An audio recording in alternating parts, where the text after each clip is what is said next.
अब हम लोग स्टार्ट करते हैं यहाँ पे कौन सा कैम साइकिल के बारे में।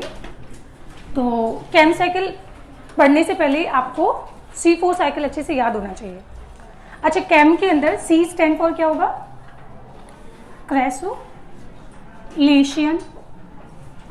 A stand for acid and M is metabolism. तो ये क्रेसोलेशियसी क्या होती है?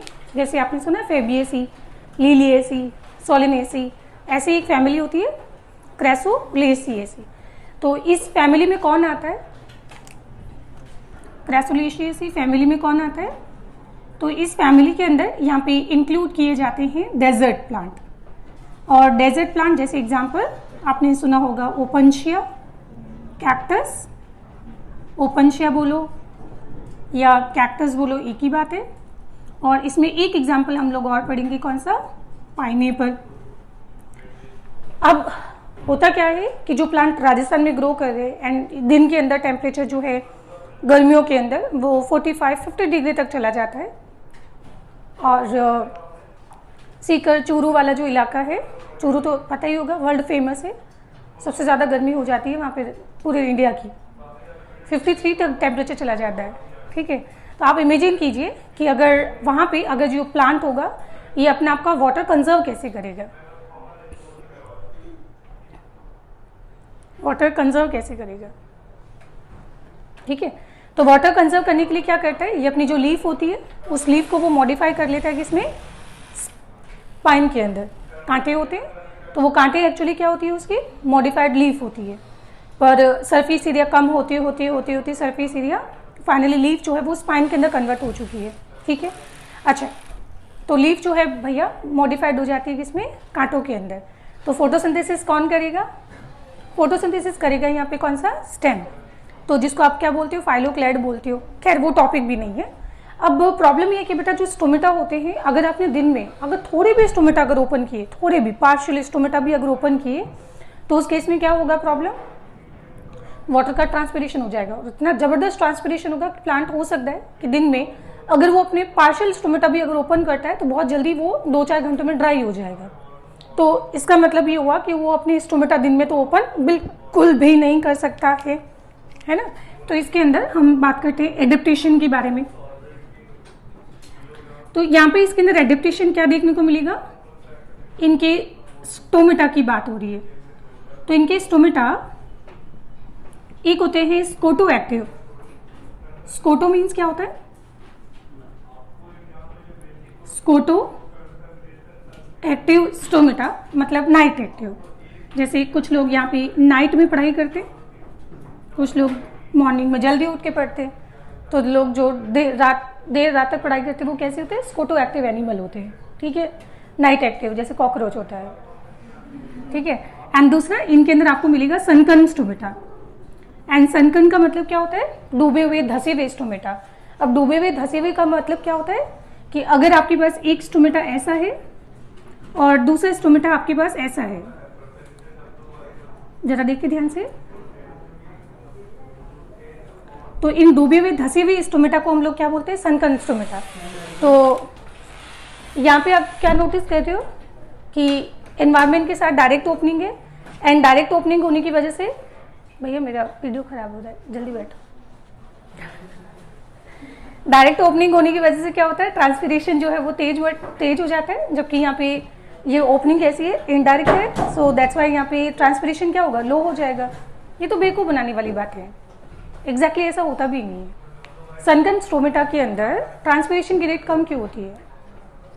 रीजन क्या होता है? क्योंकि देखो यहाँ पे ये कौन है? जो मैंने ब्लू कलर लिखा है वाटर है।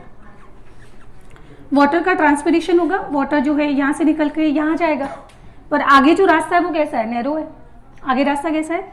नैरो है। तो वाटर के जो वेपर मॉलिक्यूल होंगे वो यहाँ पे कंडेंस होते मतलब इकट्ठे होते जाएंगे, और यहाँ पे इकट्ठे होते जाएंगे। तो आप लोगों ने क्या नोटिस किया कि इस स्टोमेटल कैविटी के अंदर, इस कैविटी के अंदर यहाँ पे वाटर का कंटेंट इवन ज़्यादा हो गया और यहाँ पे क्या हो गया? कम हो गया, क्योंकि जितना वाटर यहाँ से वेपराइज हो रहा है उतना बाहर निकल नहीं पा रहा है। तो क्या कभी भी डिफ्यूजन लो टू हाई हो सकता है क्या? नहीं ना। दैट्स वाई यहाँ पे डिफ्यूजन क्या हो जाता है? स्लो हो जाता है, ट्रांसपिरेशन की रेट कम हो जाती है सनकन स्टोमेटा के अंदर। ठीक है। ऐसा सेम चीज़ हम लोगों ने कहाँ पढ़ा था, पाइनस के अंदर भी। पाइनस में भी आपको क्या मिलते हैं, सनकन स्ट्रोमेटा देखने को मिलते हैं। बाकी थिक क्यूटिकल वगैरह वो सब होते ही है, पर हम तो यहाँ पे फोटोसिंथेसिस के पॉइंट ऑफ व्यू से इसका एडेप्टेशन बात कर रहे हैं। तो स्टोमेटा के अंदर आपको ये एडेप्टेशन देखने को मिलेगा। अब प्रॉब्लम ये है कि बेटा रात में अगर मान लो कि इनके स्टोमेटा ओपन होते भी है तो ये टाइम क्या है, इन नाइट। नाइट के अंदर इसने क्या किया, स्टोमेटा को ओपन किया और CO2 को कैप्चर कर लिया। तो रात में CO2 को कैप्चर कौन करेगा, आपने कल पढ़ा था C4 साइकिल, इसमें आपने पढ़ा था पायरुविक एसिड। पायरुविक एसिड से बनेगा फॉस्फोइनाल पायरुवेट बनेगा, ये 3 कार्बन का कंपाउंड है। और ये क्या होता है, CO2 एक्सेप्टर मॉलिक्यूल है, पहला CO2 एक्सेप्टर मॉलिक्यूल है। अब नाउ ये CO2 को कैप्चर करेगा एंड कैप्चर करने के बाद क्या बनेगा, 4 कार्बन का ऑक्सिलो एसिटिक एसिड बनेगा, जो आगे जाके कन्वर्ट होगा किसमें, मैलिक एसिड में। अब रात के समय क्या हुआ, आपने मैलिक एसिड बना तो लिया, चलो रात को आपको CO2 मिल तो गई, पर क्या डार्क रिएक्शन बिना ATP और NADPH2 के हो सकता है क्या, चैप्टर का फर्स्ट लेक्चर। बिना लाइट रिएक्शन के बेटा डार्क रिएक्शन हो सकती है क्या, पर लाइट रिएक्शन तो दिन में होगी, CO2 तो रात को मिल रही है, तो अब क्या करें। तो कोई बात नहीं, इस मैलिक एसिड को स्टोर कर लिया जाता है। रात में जब स्टोमेटा ओपन होंगे मैलिक एसिड बनाया जाएगा और मैलिक एसिड को जो है यहाँ पे बिठा दिया जाएगा, कहाँ पे, वैक्यूल के अंदर बिठा दिया जाएगा। अब स्टोमेटा सुबह होने वाली है, स्टोमेटा तो क्लोज हो गए, स्टोमेटा क्लोज हो गए। अब इसके बाद क्या होगा, ये मैलिक एसिड यहाँ से बाहर निकलेगा, मैलिक एसिड बाहर निकलेगा। तो ये टाइम ड्यूरेशन कौन सा हो गया, ये टाइम ड्यूरेशन हो जाएगा इन डे टाइम। तो दिन के समय मैलिक एसिड बाहर निकलेगा, बाहर निकल के ये वापस डिग्रेड हो जाएगा किसमें, डिसोशिएट हो जाएगा पायरुविक एसिड एंड किसमें, CO2 के अंदर। और फिर CO2 जो है वो कहाँ चला जाएगा, क्लोरोप्लास्ट के पास, एंड क्लोरोप्लास्ट में यहाँ पे इसका वेट कर रहा है कौन, रूबिस्को एंजाइम। ठीक है, क्या बताइए इसमें कोई प्रॉब्लम। तो एक्चुअल में जो आपने कैम साइकिल पढ़ा है वो है क्या, बेसिकली कैम प्लांट को आप कहाँ रखना पसंद करोगे, C4 प्लांट के साथ कि C3 प्लांट के साथ। बेटा C4 है ये, एक तरह से C4 साइकिल ही तो हो रही है यहाँ पे, क्या फर्क है इसमें बताओ फिर, है ना, कोई फर्क नहीं है। C4 cycle exactly copy paste करनी है यहाँ पे, बस चेंज क्या करना है, यहाँ पे एक वैक्यूल इंट्रोड्यूस करना है। आपने वहाँ पे 2 डिफरेंट सेल पढ़ी थी, BSc और MSc, यहाँ पे एक ही सेल रखनी है। वहाँ पे टाइम ड्यूरेशन ओनली दिन का था, यहाँ पे टाइम ड्यूरेशन आपको चेंज करना है, क्या ये दिन में होगा, रात में होगा, और ये वाला कब होगा, दिन में होगा। तो रात में क्या हो रहा है, एसिड बन रहा है, तो रात में एसिड का बनना क्या हो जाता है, ये हो जाएगा एसिडिफिकेशन। अच्छा मुझे बताइए, मैलिक एसिड को आपने वैक्यूल में क्यों भेजा, क्यों करना है स्टोर। अरे भैया सिंपल सी बात है, अगर साइटोप्लाज्म में अगर आप मैलिक एसिड को रखोगी तो मैलिक की एसिडिक प्रॉपर्टी होती है, तो साइटोप्लाज्म कैसा हो जाएगा, एसिडिक हो जाएगा। एंड आप लोग जानते हो कि साइटोप्लाज्म के बहुत सारी एंजाइम्स होते हैं, साइटोप्लाज्म में बहुत सारी प्रोटीन्स होती है। एंड अगर आप pH डिस्टर्ब करोगे तो एंजाइम या प्रोटीन क्या हो जाते हैं, डीनेचर्ड हो जाते हैं, राइट। तो साइटोप्लाज्म की pH डिस्टर्ब ना हो तो उसके लिए हम लोग मैलिक एसिड को कहाँ पे भेजते हैं, वैक्यूल के अंदर।